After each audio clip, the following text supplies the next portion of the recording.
Okay, after a thorough evaluation of the tape, you saw on offense, especially in the first half, you saw just a multitude of issues as far as execution and taking care of your job.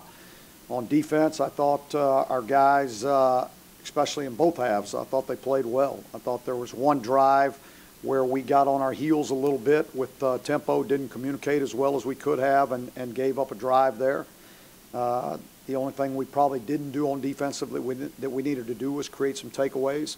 And on special teams, we played okay. We played sound, for a first game. There were some opportunities to make some game-changing plays, and unfortunately, we didn't do that. So that was disappointing in that area. Was there an area on offense that stood out as a bigger issue for why things happened the way they did than any other? I mean, when you're running a play on offense, I mean, basically the core of the offense has to execute all those guys in there. If you got two wideouts on the outside and they run vertical or they're not involved in the play, it's not going to matter. But the rest of those other 9 guys, they got to all be on the same page and they all have to do exactly what they're supposed to do. So I'm going to say that if you don't win up front, you're going to have a hard time on offense. Your quarterback's got to make good decisions. And your running backs and got to run hard. I mean, and I'm not saying that the running backs didn't run hard, but we've got to do a better job up front, and we got to make better decisions at quarterback. Was there a certain element of up front that, when you looked at the film, really stood out, or was it just sort of lack of execution? And it wasn't just one guy. It was again, those things are easy to correct if it's one guy making a mistake all the time. But when it's multiple guys on different plays, you got to go in and you got to revamp and you got to make sure guys are doing their job. And maybe whether that's simplifying and doing less or getting better at what you're doing. Concerns with the offensive line's execution going into the game, or did you think that they would be able to perform at a level? I expected them to perform much better than they did. Yes. What took the offense so long to get going? That's a good question. I think we probably added a little bit of the quarterback run game in the second half, which opened up a few things and made them simplify a little bit. You had probably guys just became a little bit more comfortable and settled down and just did what they were supposed to do. Nathan, how much of what you saw in film was reads versus, like making a bad read with some of the turnovers versus just, some breakdown in execution? Two of the turnovers were probably pressure situations, and then 2 of them were just bad decisions. You would say read if that's what the question, the word you're using. Did you see the ECU game yet? And if so, what are your thoughts? We've been watching it this morning, yeah, with all the breakdowns that we've been watching. So yeah, I have. Your thoughts on it? It looked like they had every opportunity to win the game. They turned it over 2 times, I think, down there on the goal line. One of them was a pick 6 that you could say was the difference in the game. You had defensively, they played well. I mean, they played well enough to win a game on defense, and so I'm sure they feel good about that. They don't feel good about the turnovers, and their kicking game was solid. I asked you Saturday after the game about coaching Nathan's confidence during the course of the game. What about since you guys have gotten back and maybe had a chance to watch the film? Have you had to have a conversation with him along the lines, maybe like you did with Mark? About his confidence? Just about his confidence and picking him up after what happened the other day. Well, I mean, we do that with every player that we have on our team, but they also know when they come in this building, they're going to get the truth. It's it's one of the few places that they get the truth. And so we come in here and we point out the good and we point out the bad so that we can learn from the mistakes that we make and we can get better. I'm not worried about Nathan's confidence if that's kind of what you're asking me. I mean, he's played this position a long time, and you've got to, there's pressure that comes with being the quarterback and the leader of the team, and he understands that. Did he see his postponement to one day later? Did that change anything as far as your schedule of getting things done? It backs up everything, you know, it just gives you less time to prepare, you know, so, I mean, for them, the same way. I mean, them playing a day later gives them less time to prepare, so we're both in the same boat. More just breaking down the film? Yeah, breaking down the film and getting all the breakdowns in, and then start your game planning. That's the first time you've ever had to game plan for a team coming off of a Sunday game, I take it? That I remember, you know, especially a postponement like that. You know, I don't remember anything like that ever happening in the past. Going back to How did you shift this week's schedule? Well, you would, you know, normally everything's ready to go. When we finish, you know, putting the one game to bed, it's usually ready to go. So, you know, we're able to get more done on Sunday than we are this week. You know, this week it all started, majority of it started this morning. Going back to Nathan, how has he handled things? What has kind of been his response to it? Oh, I think his response has been good. I think it's exactly what I expected from him. I mean, he's not a wishy-washy kid. I mean, he's pretty strong, and he understands what he's got to do, and he understands what we have to do as a team, and I think he'll do a good job of leading. Do you lose anything in the prep time process when you're playing a mid-afternoon game on the West Coast and then have to make a cross-country flight back here? Is there anything that gets lost in translation? You know, we got to do a really good job with recovery for our players. That's the big deal, is making sure that they get enough sleep this week to recover from the you know, the long flight overnight, you know, coming back. You know, then you got the preparation as far as your game planning and all that, which got pushed back another day. You know, so there's some time constraints that we'll have to adjust to, but we'll adjust. On film, what did you think of the defensive front?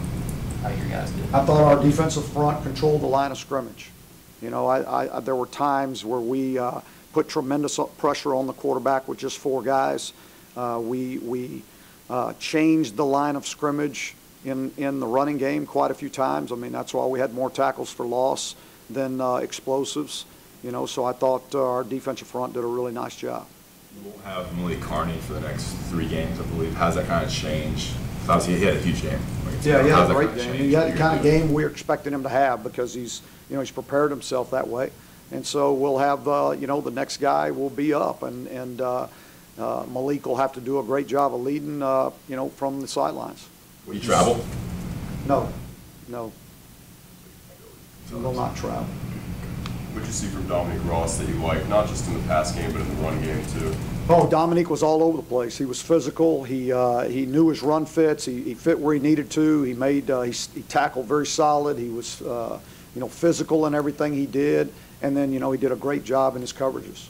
Jordan Smith also had a pretty notable day in terms of statistics. How was that in response to the development you've seen from him over the Yeah, months? and John's a guy that, you know, everybody's talked about. We don't have any depth at linebacker. We don't have any experience at linebacker. But John, you know, John played last year when Andre went down. And so he got a lot of experience, even though he wasn't the starter. He got a lot of experience last year, and I think you saw that in this game. I mean, John was not rattled by any means. He got out there and played the way he played all spring and all camp. And so he kind of had the day we were expecting him to have. Larry, you mentioned you limiting the explosive plays. Obviously, defensive line plays a big role in that. How much of that, though, was just communication was better throughout the entirety of this? Yeah, you go back a year in difference, and our communication defensively was much better. You know, and the only time we really had any question of that is in that one series where there was some tempo and we got on our heels, and you know, it was a good thing to learn from them because that showed, you know, where the communication dropped off.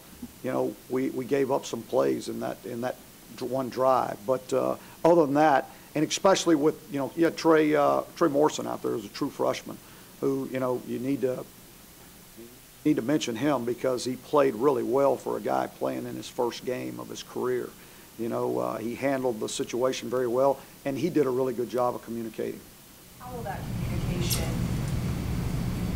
be sustained this week without Malik? I know Cole's obviously still where he's at, but with Malik Carney. Without Malik Carney? Right. Yeah, well, in the communication, the defensive ends aren't doing a whole lot of communicating. I mean, the linebackers and the secondary are the ones doing all the talking. You know, the defensive ends are listening. So it's not so much that will be where we miss Malik Carney. Tyler He's played. kind of an encourager, and he's a captain. He's a leader. He's a leader. I mean, he's a leader of this team. And so he's, like I said, he's going to have to lead off the field. You know, and I said he wasn't traveling. I didn't say he wouldn't be at the game. I just said he wouldn't be traveling. Tyler played, I think, exclusively inside Saturday, but he's played a lot both on the outside. Tyler Powell. Oh yeah, he's played end and tackle in his career here. And I think he was exclusively inside Saturday. Now with Malik out, are you going to maybe be floating him kind of both spots? Could play both places. One thing Tyler is, he's very intelligent, so he can handle either spot in the defensive line. He's not a guy that has to have a tremendous amount of reps, because he's smart. He really knows the defense. So you don't have to he's not a rep guy that you have to rep over and over and over before he has something down. Once Tyler sees it a couple times, he understands it, and that's why it's nice to have him back, because he can play both positions for us. As well as the line played, how did Alan Cater grade out? Alan made some really nice plays. Especially, we showed a play after last night, just where the one time we got out of a gap and the back broke, and Alan Cater was the guy who ran him down. So he was playing really hard and with a lot of energy. Would you like to get Cade Horton some reps this week? Obviously, last week playing from behind, Yeah, you were in a bad spot to do it. I'd like to get a lot of guys some reps, but sure, I think that's important, to be able to get your second team quarterback some reps and some meaningful reps. We're not talking about something that at the end of a game where you're just handing off. I think it's important that he gets meaningful reps. Well, William Barnes, how did he grade out? He was in the game at the last quarter. Yeah, he did okay. For a true freshman up front. I mean, there were some things that he did that were really good, and then there were some things that he did that were really bad. And so but he's going to learn. I mean, again, that's his first time to ever step on the field, and the lights won't be as bright for him the next time. How valuable was that last quarter? And did they do anything differently defensively that maybe you guys saw that you could exploit? Or They didn't change their defensive game plan throughout the game. I mean, they stayed with what they were doing. I mean, they were having success with it. We didn't move the ball in the first half, so there wasn't any adjustments for them to make in the second half. I mean, they felt pretty good about what they were doing. But in that last quarter in particular, when you guys started to move the ball, what was maybe the main reason or two? We started executing. I mean, it wasn't anything that they did defensively. I mean, we put our hats on the right people, and we stayed on them, and we blocked them, and guys made plays. I mean, and we picked up some first downs, and you get some continuity going, and you start rolling, and that's the way you have to play offense. Coach, why do you think you're 0-5 in its openers against FBS opponents, and 4-11 when you have 2 weeks to prepare for games, bowl games, bye weeks? Why do you have you given any thought of why maybe you've struggled with those type of games? I give a lot of thought to everything, and always searching for answers, but I don't have a solid answer to give you for that question. You thought about, you didn't think about it even before the season, or I'm trying to figure out something here, I think about it all the time. Yeah, I do. With what you were just saying about the final quarter, how much? I mean, is that something you really try to push home to guys, like this is what happens when you execute, or do you really hit them the other way going forward about both? This is what happens when you don't? Well, not both. I mean, we're pointing out the good and the bad, and so in the first half there was a lot of bad. If we do this, we would have success. In the second half, it's okay. Look, you did this, and we had success. So you're always pointing out the good and the bad in every situation, whether you win or lose. I mean, we don't take it easy on them because we lost a game. I mean, it was, hey, we're going to learn from our mistakes one way or the other. And so you'd like to learn from those mistakes with a win.